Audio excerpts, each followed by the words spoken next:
The autumn leaves crunched beneath 6-year-old Mia's feet as she raced through the front yard, her bright yellow rain boots leaving small imprints in the damp soil.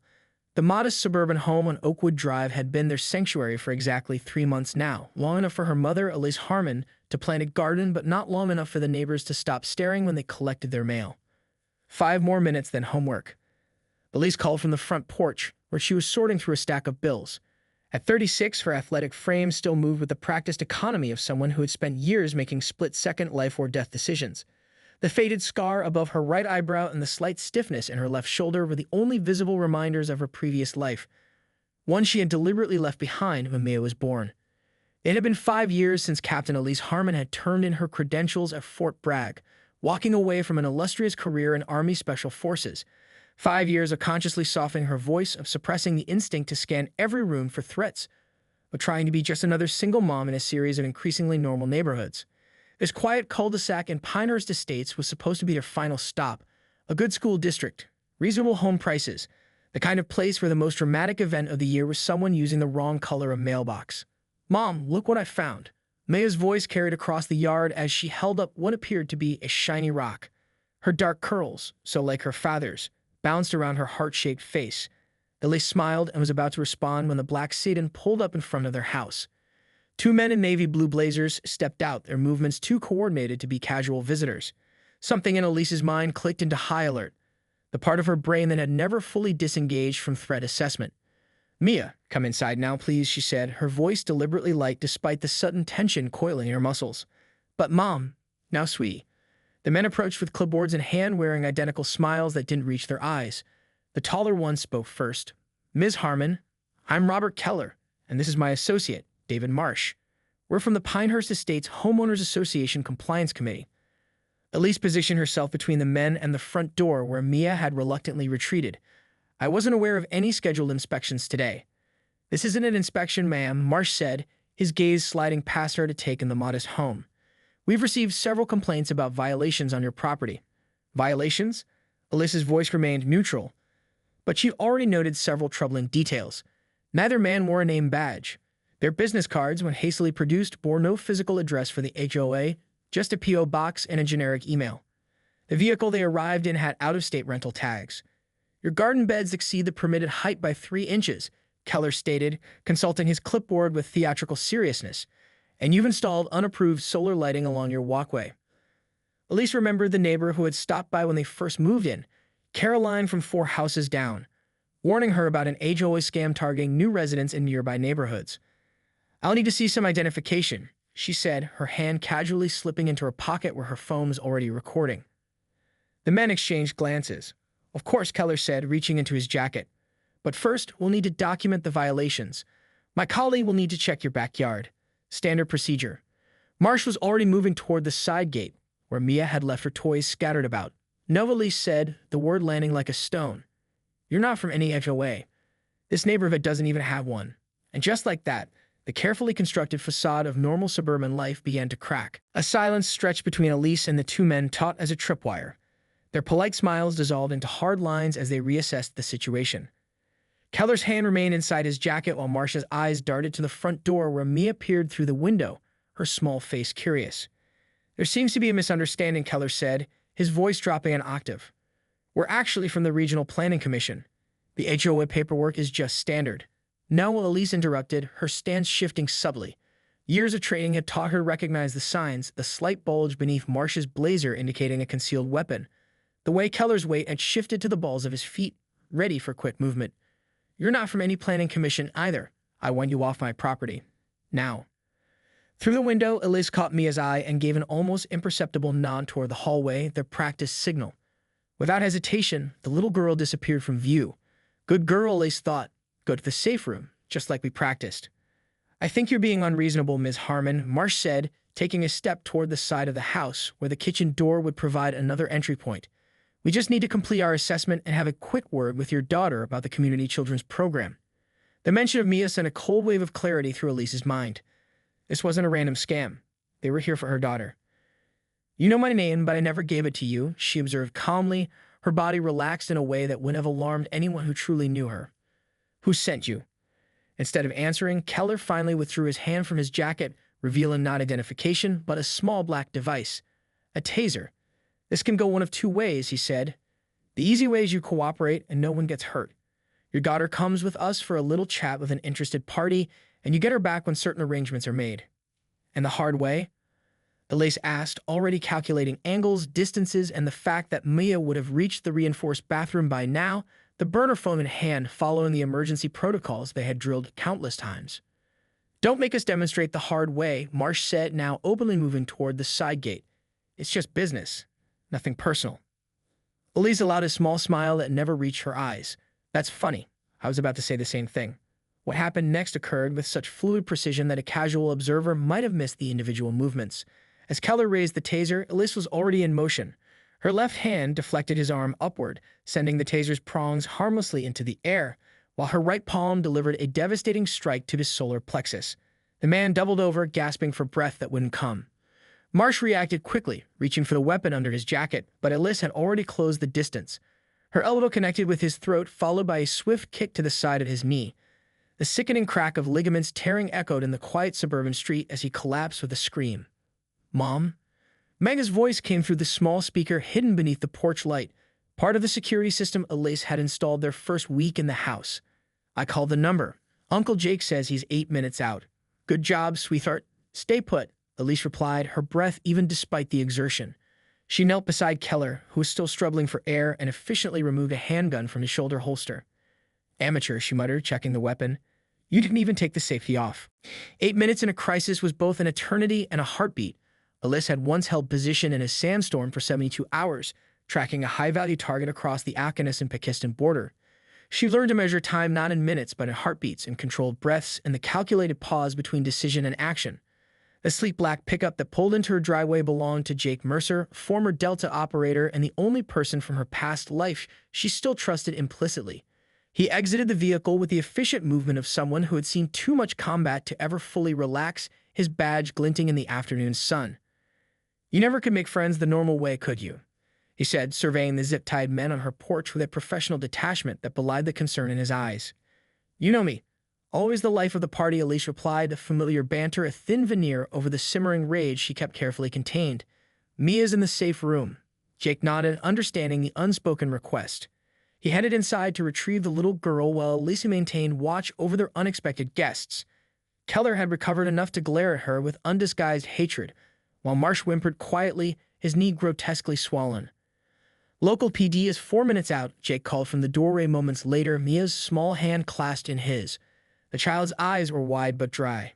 No tears. Just like her mother. "Uncle Jake," Mia exclaimed, her face brightening despite the tension around her. "You brought your police car." "Sure did, Squirt," Jake said, his voice gentling in the way it only ever did for children. "How about you show me those cool rocks you've been collecting while your mom finishes up her conversation?" As Jake led Mia to the backyard, Elise crouched before the two men again. "We don't have much time," she said quietly. "So I'll make this simple. I have exactly 3 questions. Every lie you tell me will cost you." She held up Keller's taser, her thumb hovering over the activation switch. "You crazy bitch," Keller spat. "You have no idea who you're dealing with." "Funny. I was thinking the same about you." Elise's smile didn't reach her eyes. "Question 1. Who sent you?" Silence. Elise pressed the taser against Keller's thigh and activated it for a brief second. His body convulsed as he bit back a scream. "Who sent you?" "Jenkins," Marsh blurted, his face pale with pain and fear. "Richard Jenkins. He's a lawyer for—" "Shut up, you idiot," Keller hissed. "For who?" Elise pressed, now focused entirely on Marsh, who seemed far more willing to cooperate. "For some tech executive. Donovan. Marcus Donovan. I don't know the details. Jenkins just hired us to grab the kid, said it was a custody issue. Said the mom was unstable, dangerous." The name hit Elise like a physical blow, though she allowed no reaction to show on her face. Marcus Donovan. Of course. The pieces clicked into horrible, perfect alignment. Question 2. How did you find us? Marsh glanced nervously at Keller, who had clamped his jaw shut. "Social media," he finally said. "Your neighbor, the one with the yappy dog, she posted pictures of the neighborhood block party last month. Tagged the location. Jenkins had people watching social media for any trace of you." The next 48 hours unfolded in a blur of police statements, concerned neighbors, and carefully crafted half-truths. Elise played her role flawlessly, The shocked mother, the fortunate survivor of what the police were treating as an attempted home invasion and kidnapping. She'd explained away her combat skills with a simple self-defense classes after my divorce, and the officers, while impressed, hadn't questioned it further. Keller and Marsh were in custody, but Elise harbored no illusions that they would lead authorities to Donovan. Men like him operated with too many layers of plausible deniability. By now, the lawyer Jenkins would have disappeared, any connections to Donovan carefully severed. "You're sure about this?" Jake asked, leaning against the kitchen counter as Ellis methodically packed a small duffel bag. Mia was asleep upstairs, exhausted from the day's events and blissfully unaware of their imminent departure. "I've been running for 5 years," Elise replied, checking the edge on a tactical knife before wrapping it in cloth and adding it to the bag. "Moving from town to town, always looking over my shoulder. I'm done running." Jake studied her with the measured gaze of someone who had seen her in action during the worst moments imaginable. "Those men were amateurs. Donovan will send professionals next time. I'm counting on it." Elise zipped the bag closed. "That's why I need you to take Mia, your sister's place in Montana. It's remote, defensible." "And where will you be?" "Paying a visit to an old friend in Silicon Valley." Jake's expression darkened. "That's not a tactical response, Elise. That's suicide. Donovan's compound has better security than most military installations." "I'm not going to his compound." Elise pulled out her phone and showed Jake a news article announcing the upcoming Tech Future Conference in San Francisco, where Marcus Donovan would be delivering the keynote address. "He'll be in public, surrounded by cameras and witnesses. It's my best chance to confront him directly." "Confront him or kill him?" Jake's voice was neutral, but his eyes reflected concern. Elise met his gaze steadily. "I need answers first. I need to know why now, after all this time. Why he suddenly decided to come after Mia." The silence between them held the weight of unspoken history. Jake was one of the few people who knew the full truth about the Singapore operation, about Elise's brief relationship with James Chen, the brilliant whistleblower who had been prepared to expose Donovan's illegal weapons software until his suicide in a Singapore hotel room. About Elise's discovery, weeks after the mission, that she was carrying James' child. "He might not know she's his," Jake said quietly. "She's not his," Elise snapped, her composure cracking momentarily. "She's James' daughter. She's mine. Donovan is nothing to her." Jake raised his hands in a placating gesture. "Biologically, Elise. I'm just saying Donovan might have recently discovered a connection. He's the type to consider anything with his DNA as his property." Elise's jaw tightened. The possibility had occurred to her as well. Perhaps someone from the old team had talked. Perhaps Donovan had been tracking her all along, waiting until Mia was old enough to be useful to him in some way. "All the more reason to end this now," she said. "I'll make it clear what happens if he ever comes near her again." Jake sighed, recognizing the steel in her voice. He'd heard that tone before in dust-filled forward operating bases and during high-risk extractions. It meant her decision was final. "I've got some contacts who can help with your approach," he finally said. "People who can get you credentials for the conference, maybe even close enough for a private conversation." "Thank you." Elise's gratitude was genuine. Despite his reservations, Jake had always backed her play. "Just promise me something," he said, his voice low and serious. "Promise me you'll remember that little girl needs her mother alive more than she needs this resolved." Before Elise could respond, a small voice came from the doorway. "Mom, are we going on another adventure?" Mia stood there in her favorite space-themed pajamas, rubbing sleep from her eyes. Elise and Jake exchanged a quick glance before Elise moved to kneel in front of her daughter. "Yes, we thought. But this time you get to go with Uncle Jake to visit his sister in Montana. Remember I told you about the horses she has?" Mia's eyes widened with excitement. San Francisco sparkled beneath a rare cloudless sky, the morning sun glinting off the glass and steel towers of the financial district. From her vantage point in a cafe across from the Bayside Convention Center, Elise sipped her third coffee of the day, her eyes never leaving the main entrance where security personnel were conducting final preparations for the Tech Future Conference. The credentials Jake's contact had procured identified her as Elena Harding, technology correspondent for a mid-sized digital publication, just prestigious enough to warrant a press pass, but not prominent enough to invite scrutiny. Her appearance had been subtly altered, honey blonde hair now a rich auburn, colored contacts shifting her eyes from hazel to deep brown, and a pair of fashionable glasses completing the transformation. "Packages in position," came a voice through her nearly invisible earpiece. Samira Khalid, another former teammate who now worked private security in Silicon Valley, was stationed inside the convention center's security room, having leveraged her company's contract with the event to gain access. Donovan's detail just did their final sweep. He arrives in 30. "Copy that," Elise murmured into her coffee cup where a sensitive microphone was concealed in what appeared to be a reusable straw. Any change to the schedule? Negative. Keynote at 11 o'clock, private reception for investors at 12:30. Best window will be during transition. Elise checked her watch. Just over 2 hours until she would come face to face with the man who had ordered James Chen's death and now threatened her daughter's safety. Her pulse remained steady, her breathing controlled. This was familiar territory, the calm before engagement, the mental preparation for all contingencies. Her phone buzzed with a text message from Jake, "Package settled at ranch. All quiet here." Attached was a photo of Mia sitting atop a chestnut mare, her smile radiant beneath a too large cowboy hat. Elise allowed herself a moment to study her daughter's face before tucking the phone away. "For you, baby girl," she whispered to herself, gathering her press materials and crossing the street toward the convention center. The press check-in proceeded without incident, her credentials passing the scrutiny of board security personnel.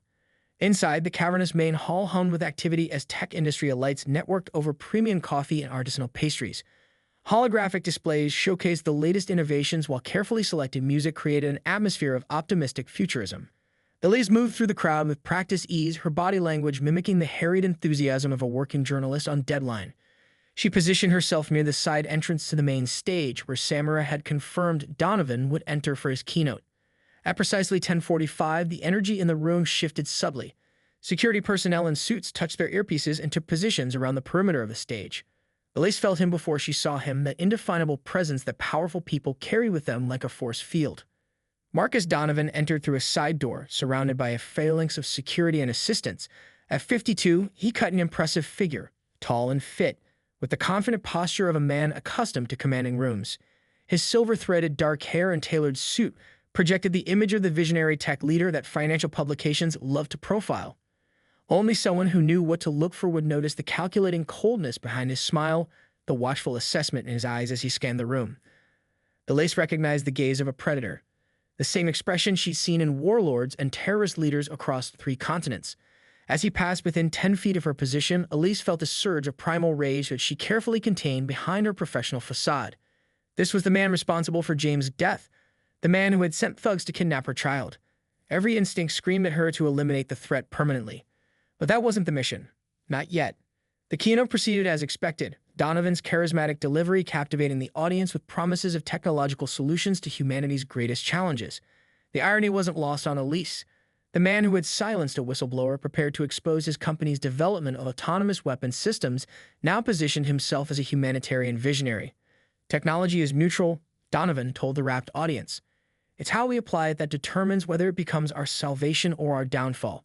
At Quantum Dynamics, we choose salvation every single day." The Cliffside restaurant perched on the edge of Sausalito's northern shore, offering panoramic views of the San Francisco Bay. By day, it catered to tourists and tech executives. By night, its private dining rooms hosted the kind of conversations that shaped industries and occasionally toppled governments. Elise arrived 20 minutes early, conducting a thorough reconnaissance of the exits, security cameras, and potential choke points.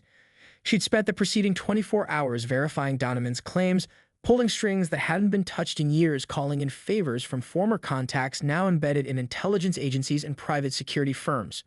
The results had been disturbing.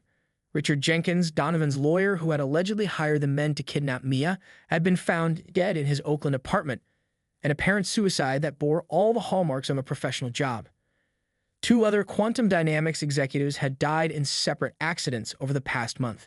And most troubling of all, a secure server containing James Chen's research data had been breached just 6 weeks earlier, not from outside the company, but from within.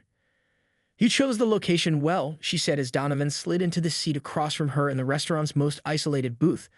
Unlike their encounter at the conference, he had come alone without his security detail, a calculated move to establish trust or perhaps confidence in his own position. "I'd own the building," he replied matter-of-factly. "We can speak freely here." Elise had already swept for listening devices and found none, but she maintained her guard. "Jenkins is dead." Donovan's expression tightened almost imperceptibly. "I know. That's the 3rd executive from my company in as many weeks. I'm next on the list, presumably. Why should I care? Because whoever is eliminating my people is the same party that wants your daughter." Donovan placed a small device on the table between them and activated it. A holographic display materialized, showing complex molecular structures rotating slowly in the air.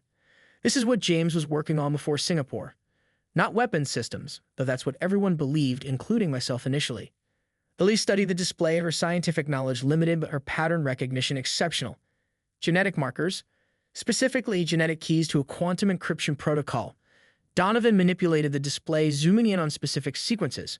James developed a method to encode critical data using genetic sequencing as the decryption key, unbreakable even with quantum computing, because the key itself is a living, breathing person. Mia, Elise said, the pieces falling into place with sickening clarity. Half of the key, at least, Donovan confirmed. James's DNA provides one component. I suspect he anticipated that his child would be the only one who could access whatever he hid. And what exactly did he hide that's worth killing for? Donovan leaned forward, his voice dropping. Evidence of a black project called Prometheus, a neural interface technology developed under classified defense contracts, technology that would allow direct control of human minds. Not influence, not suggestion, complete override of free will. The claim would have seemed absurd years ago, but Elise had seen enough classified technology during her service to know that the gap between science fiction and military application was often narrower than civilians believed. If such technology exists, why would James encrypt the evidence rather than expose it immediately? Because he couldn't prove who was behind it, Donovan replied.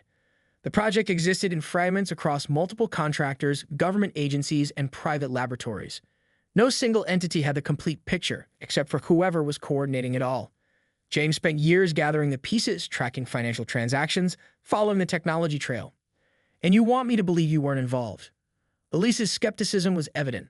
I wasn't the mastermind, but I wasn't innocent either. Donovan's admission was surprisingly candid. Quantum dynamics provided processing algorithms without knowing their ultimate purpose. When James came to me with his suspicions, I initially dismissed them. By the time I realized he might be right, he was already targeted. By whom? Donovan's expression darkened.